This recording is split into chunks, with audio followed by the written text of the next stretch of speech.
Hello, hello, hello. So today I am talking about Ray Gordy Singleton. She is the second wife of Motown founder Berry Gordy. And I read her autobiography last year and I knew I wanted to come back to it, but here we are today and I came back around to it. I experienced the ultimate joy of motherhood, having together with Berry given birth to the miracle of Motown. And in the course of 25 years, it all faded from my grasp. I was ostracized, terrorized, thrown in jail, pushed to the brink of murder. Is how Ray Gordy Singleton described her years of association with her ex-husband and Motown. Barry once introduced his ex-wife to a professional friend of his and said, while she was present at the table, "She's ugly, but she's smart." This is him being on good terms with the mother of one of his 7 children.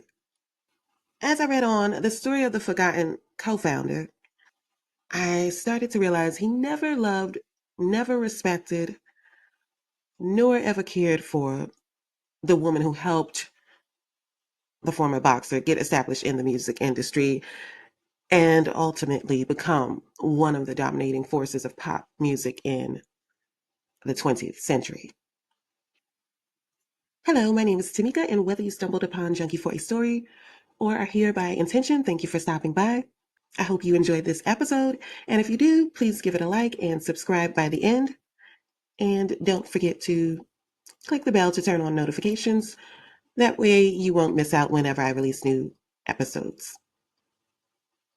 In this episode, I referenced the autobiography Bury Me and Motown, The Untold Story by Ray Gordy Singleton.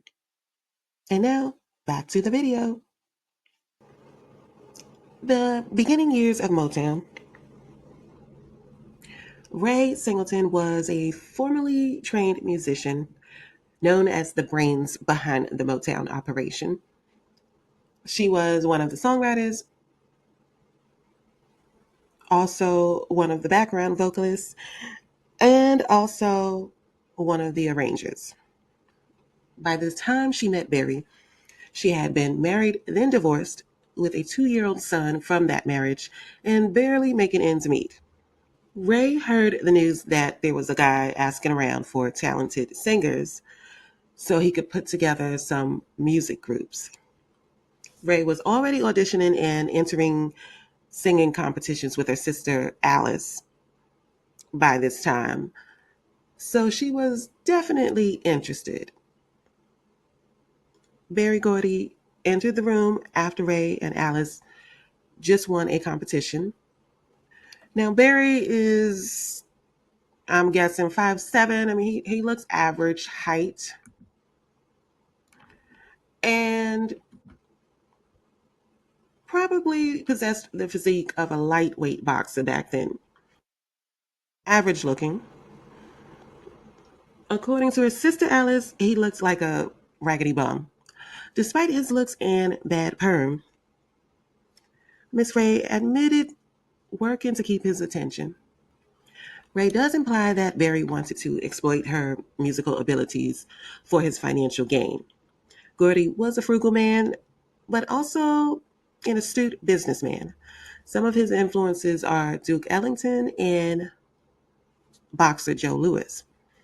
Once he determined that boxing was not a viable career, he set his sights on the music industry. Ray gives him credit for forming connections across states and learning the business to carve out financial sustainability and autonomy. I get the sense that he manipulated her, luring her into a romantic relationship so she felt obligated to work for no pay, which is essentially what many of the musicians and other workers under his leadership were accustomed to, under the guise that they would make it big eventually. The one who once told another singer in their inner circle not to mix business with pleasure decided to go all in on a romance with Berry Gordy. Even when Berry tried to downplay her femininity in front of men who expressed interest in her by saying, "We call her Raymond because she's one of the guys," she indulged in a personal relationship with this guy. What's really heartbreaking is that as Ray recounts her history with Gordy, she still seems oblivious to his lack of respect for her. One day, Ray decided to play Olivia Pope and get info on Berry Gordy. Who knows what made her feel the need to sneak behind his back? Obviously, she assumed Barry would be dishonest, therefore took to the streets to ask the pimps and hoes. Literally. As soon as she tells that story, this mother of two young children begins talking about how the bills were piling up and her baby was going without food sometimes. So she had to resort to turning tricks herself. Must be nice being one of Barry Gordy's women. Must be nice.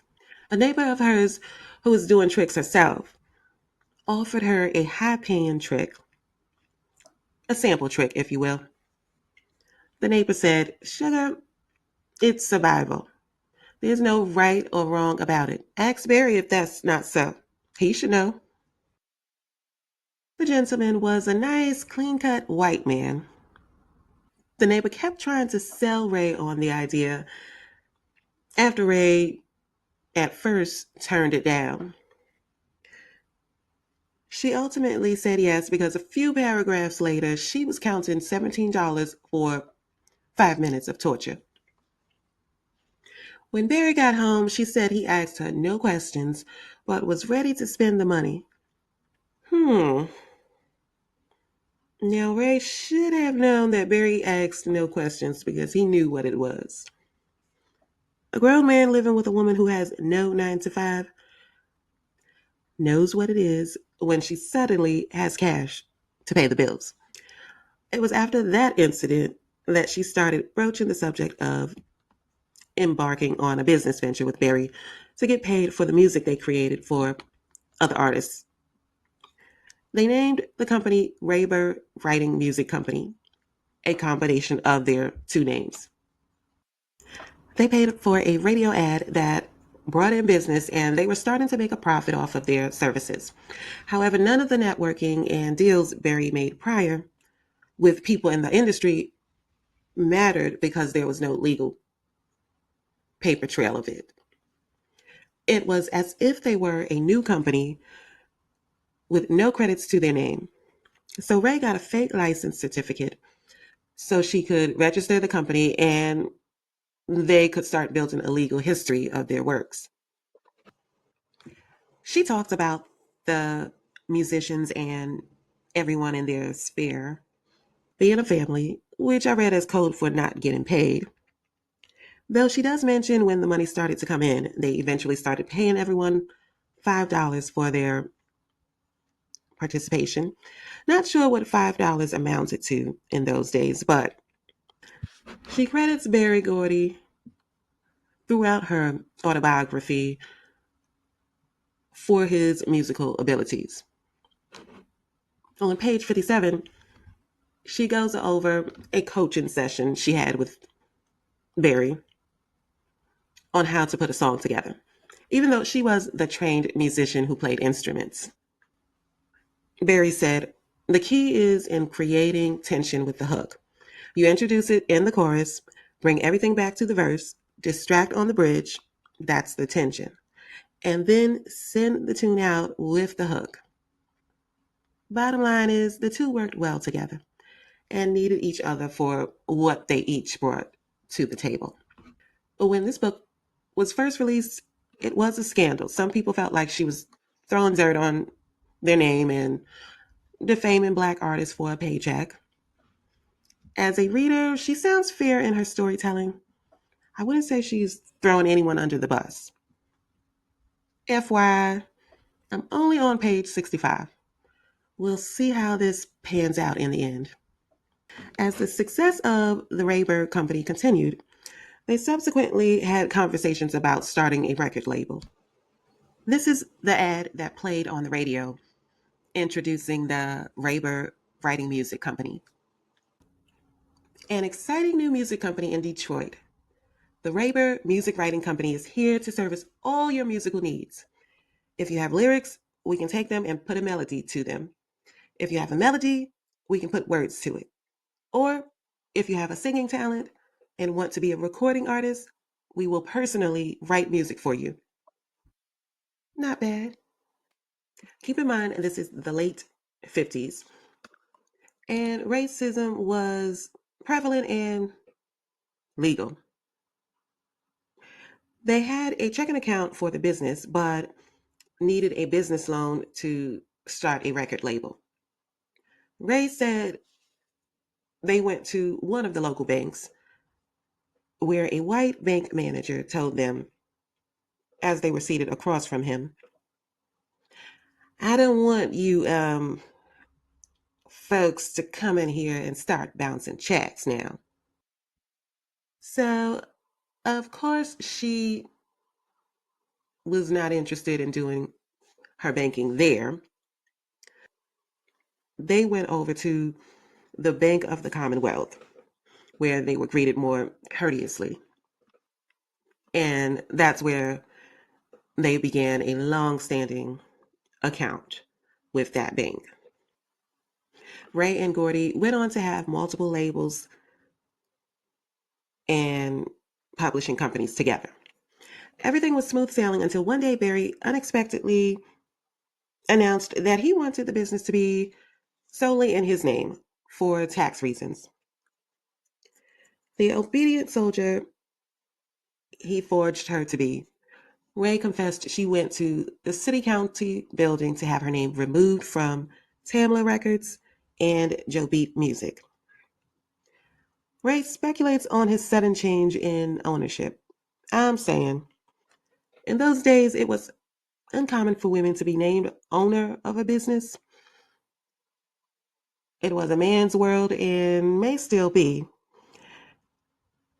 making it advantageous for them to continue to oppress women to secure their own success and fortune. I believe he may have been pressured by the men in his business circles who probably clowned him for having a woman named on a business certificate. During this time, they were shacking up even after she gave birth to their son, Kerry. At some point, he agreed to get married. They were in the car with Ray's parents and Gordy's mother on the way to the church when he got cold feet and declared, I can't do this. Her parents were shocked and appalled. Mother Gordy tried to force him to man up and follow through with their travels to matrimony. The party went back and forth with Gordy, who clearly did not want to marry Ray. He finally announced, I'll walk back to Detroit. On that day, the couple did not get married.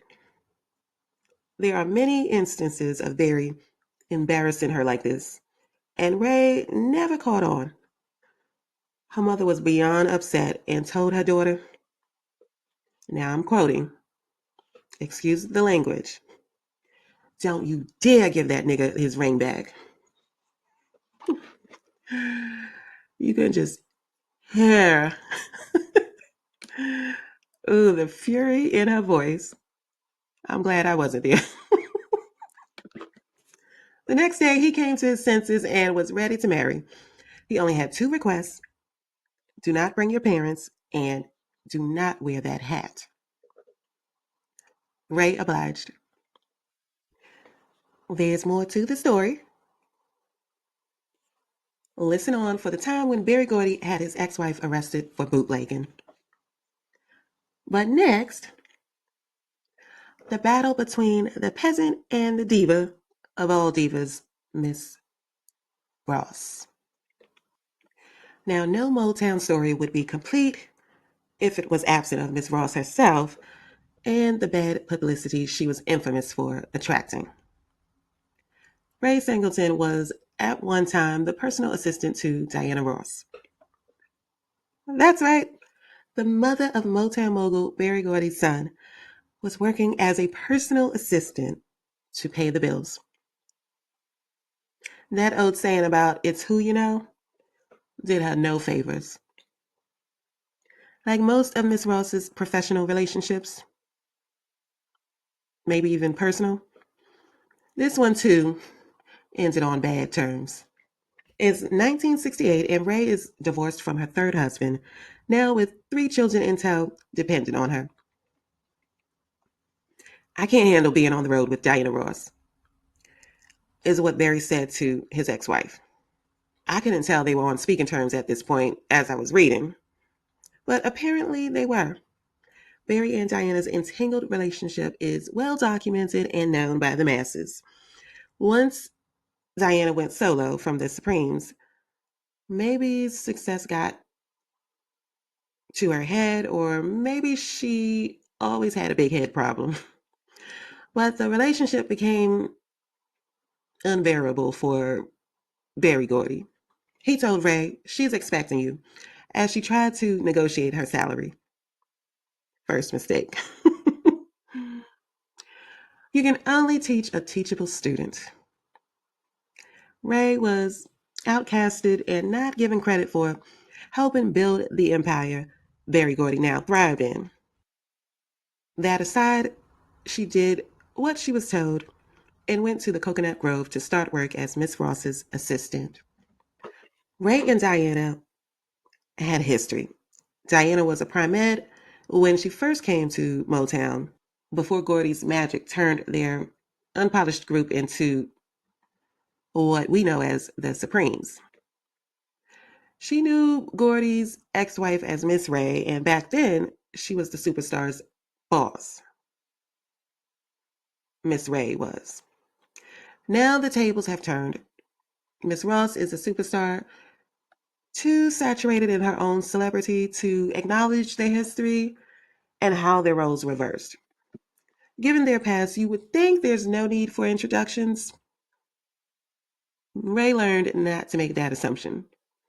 Diana Ross had a talk with her after her first day finished, saying, quote, "From now on, I would prefer that you refer to me as Miss Ross. I know that you have known me for some time, but in my position, I need to be treated with more respect." The two had a turbulent relationship, with Diana portrayed as icy towards her subordinate. Ray did get her payback at times. There was an incident in an elevator where she snatched Miss Ross's wig off her head in front of a group of people, then ran. Ray also pointed out that Miss Ross made $100,000 at some venues, but thought her personal assistant's $250 a week salary was excessive. The fact that Diana was in love with and tried to seal the marriage deal with Berry Gordy didn't make matters better. Ray compared their threesome to a game of chess. Diana was vying to become queen, and Ray was the ex queen. She said, "It was an absurd game brilliantly devised by Berry, and the moves were not friendly ones." There also was the alleged incident with the blind kids. Ray said she was approached by the group's chaperone. The lady asked if Miss Ross would simply say hello to the children. There were 25 of them, and Ray implored Diana to give them 2 minutes of her time. Miss Ross said, in diva fashion, "I'm not going to do it. I refuse to subject myself to being depressed by seeing a bunch of blind kids. Okay? I'm going to give Diana Ross the benefit of compassion and chalk this up to her feeling coerced and not at her finest hour." Who knows what happened that day, and everyone has days and moments they regret. Revealing this unfortunate situation in her autobiography does make me realize why Ray may have been ostracized from the Motown circle. She is starting to read like a resentful and jealous woman. The strife with Barry wasn't improving either, especially once Diana found out that he was sleeping with Miss Chris Clark, the white woman who was a platinum blonde, charming young lady Barry was molding in Diana's image. Barry tried to convince Diana that it was all in her head, as he did with Ray at one time. Nothing but a working relationship between mentor and his protege. Eventually, Gordy confessed to the affair after close calls with Diana Ross showing up unannounced. Then Ray got comfortable, as she usually does, with Gordy. She started helping Diana with her vocals and suggesting that the Supreme take piano lessons. Mary Gordy turned this conversation between the two ladies against Ray and told her she was fired. Ray asked her boss, Diana, if that's what she wanted. Barry spoke for Diana, saying yes. Ray, yet again, put herself in a position to be used, abused, then discarded by Gordy. Some people never learn. And now, the time when Barry Gordy had his ex-wife arrested. Barry started seeing a young lady named Margaret Norton. She would be the reason why they separated and ultimately divorced. Margaret was an unstable woman and sure to crack under pressure, but as he put it, she was my Cinderella. So to him, she was worth the inevitable crash. Ray admitted that Barry would come home late. Her intuition told her he was unfaithful. Ignorance and all, she remained with him. What I don't understand is why she was mad at everybody else for not telling her what her husband was doing. I never understand women like her. After being taunted by Margaret with late night phone calls and ambushes around town, Ray was plotting to exit her marriage. Despite him opting out of his marital vows, Barry wanted Ray to stay with him so he could deplete her musical talents to build Motown, then discard her once her well was empty. But when she left him first, he took that as abandonment. Ray moved to New York to establish an office there and have some distance between Barry and Margaret, who was having his baby at this point. Ray was working with George Clinton's Parliament gang and other musicians when she was going broke to pay them out of her own pocket. Barry kept telling her, "You figure out how to keep things running without bothering me for money." Mm-mm. Desperate measures make people easy targets. In an attempt to keep the operation afloat, Ray went to the record shop, took a copy of Mary Wells' single, My Guy, which was doing well at that time, created her own masters from it. She didn't have one herself, and planned to have the records pressed from that master copy to sell as a way to solve her cash flow problem. This sounds like a sophisticated version of bootlegging, so I presume this tactic won't end in her favor. People close to her tried to warn her and ask if she was sure this is what she wanted to do. But she pressed forward. Barney Ells, an adversary of hers and one of Gordy's soldiers, happened to be in the area and caught wind of her scheme to make money off the books. It must have gotten back to Barry because before she knew it, the FBI was in her New York office, placing her and one of her employees under arrest. She was taken to a holding cell in a Manhattan jail while yelling, "This is my company too." Ray still didn't get the memo. Of course, her only call was to Barry Gordy, expecting him to play hero. Barry showed her no sympathy. That's the mother of his young son. And who knows how that child was getting along while his mother was in jail. He said, "You bootlegged my records, and that's where you belong."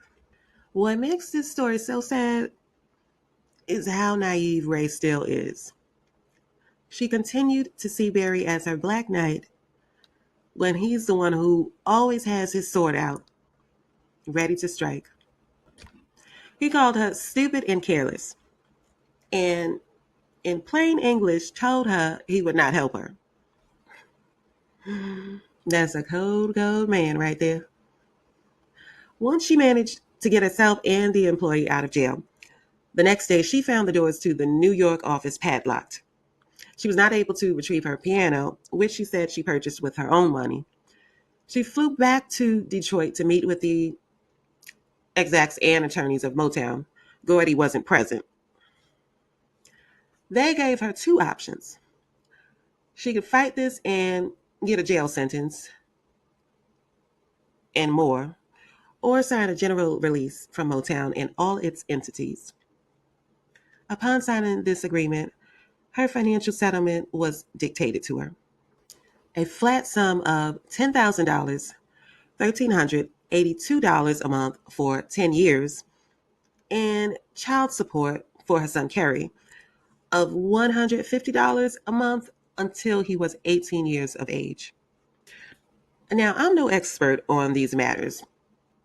However, I find it a conflict of interest and abuse of Gordy's power to include alimony as well as child support in a matter that was about the company and handled at the company's office by his company's lawyers.